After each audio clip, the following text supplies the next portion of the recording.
Blockzie માં Sprite select કરવા માટે આજના લેક્ચરમાં આપણે જોઈશું કે સ્પ્રાઇટ કઈ રીતે સિલેક્ટ કરવાનું. તો અહીંયા તમને મળી જશે ચૂઝ અ સ્પ્રાઇટ, તો તેના પર ક્લિક કરી દેવાનું. હવે તમને અલગ અલગ અહીંયા સ્પ્રાઇટ મળશે. કોઈ એનિમલ્સનું ચિત્ર જોઈએ તો એનિમલ્સ મળશે, માણસો મળશે, પીપલ્સ. ફેન્ટાસીમાં અલગ અલગ તમને સ્ટીકર્સ મળી જાય. દેન ડાન્સવાળું કોઈ એનિમેશન બનાવવું હોય તો ડાન્સનું સ્પ્રાઇટ મળી જશે તમને. પછી મ્યુઝિક ઇન્સ્ટ્રુમેન્ટ્સ જોતા હોય તો મ્યુઝિક ઇન્સ્ટ્રુમેન્ટ્સ મળી જશે. સ્પોર્ટ્સને લગતી કોઈ ગેમ બનાવવી હોય તો સ્પોર્ટ્સનું સ્પ્રાઇટ મળી જાય.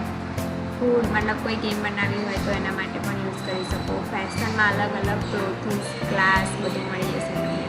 લેટર્સમાં બધા આલ્ફાબેટ્સ મળશે. તો આ બધા આપણા સ્પ્રાઇટ છે. તો એને સિલેક્ટ કરવા માટે આપણે અહીંયાથી કોઈ પણ સ્પ્રાઇટને સિલેક્ટ કરી શકીએ.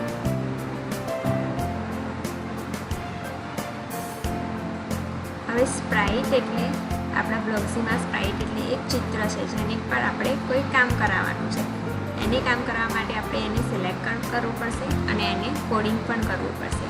હવે સ્પ્રાઇટ પછી આવશે બેકડ્રોપ.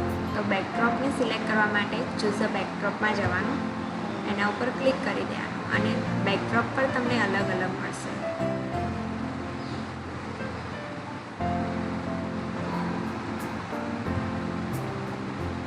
મ્યુઝિકને લગતું કોઈ બેકગ્રાઉન્ડ જોતું હોય, સ્પોર્ટ્સને લગતું કોઈ બેકગ્રાઉન્ડ જોતું હોય કે પછી આઉટડોર્સના કોઈ બેકગ્રાઉન્ડ જોતા હોય તો બધા બેકડ્રોપ તમને અહીંયા મળી જશે. તમારી કોઈ પણ એક બેકડ્રોપ પણ સિલેક્ટ કરી શકાય અહીંયાથી.